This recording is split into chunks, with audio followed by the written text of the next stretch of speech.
In 1927, a Russian psychologist named Bluma Zeigarnik sat in a Vienna cafe and noticed something strange.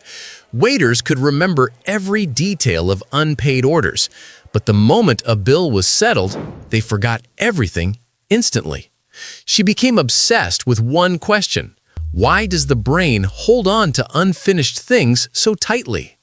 But here's what's strange. She wasn't studying memory. She accidentally discovered why you're lying awake at 3 a.m. replaying a conversation from 3 days ago, rewriting what you said, rehearsing what you should have said, wondering how they took it, on a loop forever.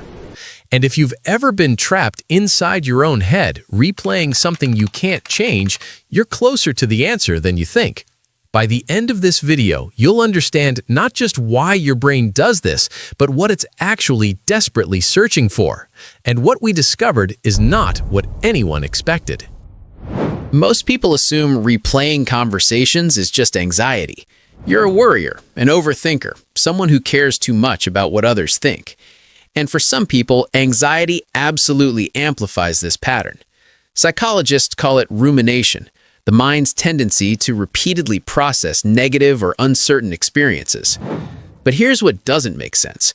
People with no anxiety disorder do this too. Confident people do this. Successful people do this. Even people who genuinely don't care what others think still lie awake replaying conversations. So if it's not just anxiety, then what is it? This is where Bluma Zeigarnik's cafe discovery becomes extraordinary. In 1927, she ran a series of experiments at the University of Berlin. She gave participants tasks to complete. Some tasks they finished, others she interrupted midway. Then she tested their memory. The results stunned everyone. Participants remembered interrupted tasks 90% better than completed ones. Their brains were holding on to unfinished business with extraordinary grip. She called it the Zeigarnik Effect, and it explains everything. When a conversation ends without resolution, without clarity, without the response you needed, your brain classifies it as incomplete. And incomplete tasks? Your brain refuses to file them away.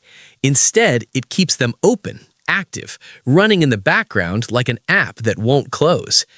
Replaying the conversation isn't weakness. It's your brain desperately trying to find the ending it never got. But here's where it gets even more interesting. What researchers finally discovered was that it wasn't just about unresolved conversations. It was about unmet emotional needs underneath them. The conversation you replay most isn't random. It's the one where you felt misunderstood, dismissed, or unseen. Your brain isn't trying to fix your words, it's trying to fix the feeling those words left behind. Suddenly, everything made sense. The 3 a.m. loops, the mental rewrites, the imaginary arguments you win in the shower. It was never about the conversation itself. It was about the emotional closure your brain never received. So here's the answer. You replay conversations not because you're anxious or obsessive, but because your brain is an unfinished business machine. It was designed to keep incomplete things alive until they're resolved. The Zeigarnik Effect isn't a flaw, it's a feature, one that kept our ancestors alert to unresolved threats. But here's what nobody talks about.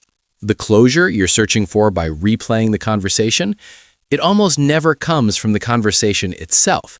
It comes from processing the emotional need underneath it, the need to be understood, the need to be valued, the need to know you matter. Think about the last conversation you couldn't stop replaying. Was it really about the words? Or was it about feeling like you weren't enough in that moment? This isn't just about overthinking.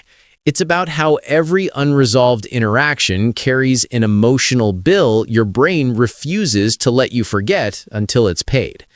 So next time you catch yourself replaying that conversation at 3 a.m., don't fight it. Ask instead, what feeling is my brain trying to resolve? Because that's the real conversation you need to have, and it's the one only you can finish.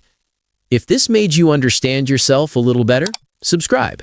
We decode the psychology that explains you every single week.